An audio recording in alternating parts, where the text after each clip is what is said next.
নমস্কার বন্ধুরা, আশার রন্ধনশালায় সবাইকে স্বাগত। সবাই কেমন আছেন? ভালো আছেন তো? আমিও ভালো আছি।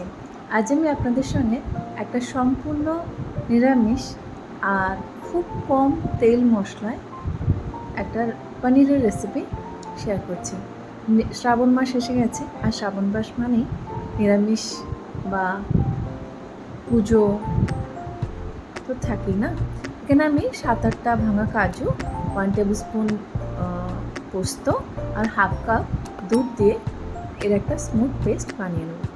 এই রান্নাটা খুব একটা বেশি ঝাল হয় না, তাই ছোটরাও খুব আনন্দের সঙ্গে এটা খেতে পারে। পেস্ট আমাদের তৈরি হয়ে গেছে। এবার একটা কড়াইয়ের মধ্যে আমি 1 টেবিল স্পুন মতো সাদা তেল নিলাম, আর নিলাম 1 টিস্পুন মতো ঘি।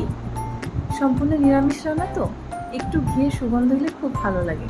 ফোড়নে দিলাম তেজপাতা, দারচিনি, এলাচ, লবঙ্গ আর জিরে।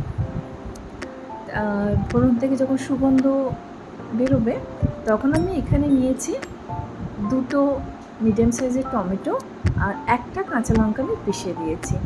আর দিলাম হাফ টিস্পুন মতো ধনে গুঁড়ো, 1 টিস্পুন মতো কাশ্মীরি রেড চিলি পাউডার আর একটুখানি হিং।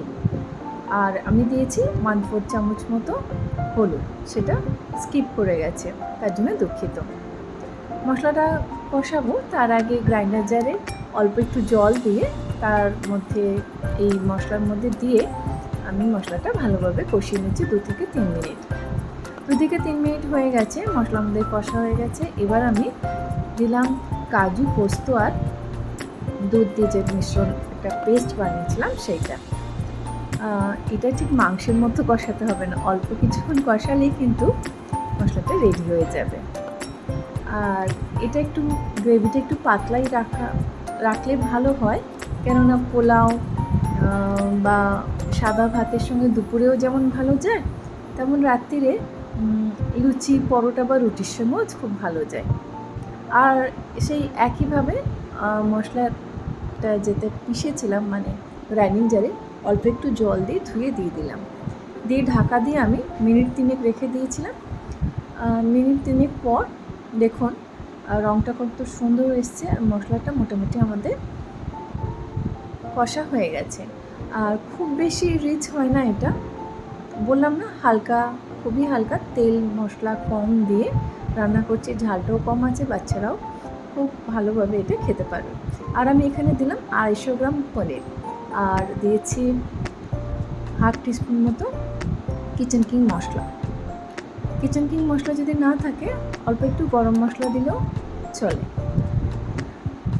আর দিচ্ছি 1 টিস্পুন মতো কাসুরি মেথি, সেটা আমি শুকনো খোলায় বা কড়াতে একটুখানি তেলে নেওয়া বা নেড়ে নিয়েছি, দিয়ে হাতে গুঁড়ো করে দিচ্ছি।